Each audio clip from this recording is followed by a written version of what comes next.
Programang ito ay rated SPG, striktong patnubay at gabay ng magulang ang kailangan. Labis nga ang pag-aalala ni Tinding kay Tanggol. Nabalitaan niya kasi kay Kap na nagkaroon daw ng riot sa kulungan. Kaya gustong-gusto na ni Tinding na dalawin si Tanggol pero hindi niya magawa dahil papalayasin siya ni Rigor. Pinipigilan din siya ni Marites para daw maiwasan ang gulo. Sa kabilang banda naman ay bibili ng halagang 100,000 na produkto si Mr. Salazar sa Red Phoenix.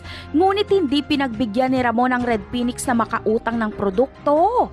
Kaya oonsehin ng Red Phoenix si Mr. Salazar.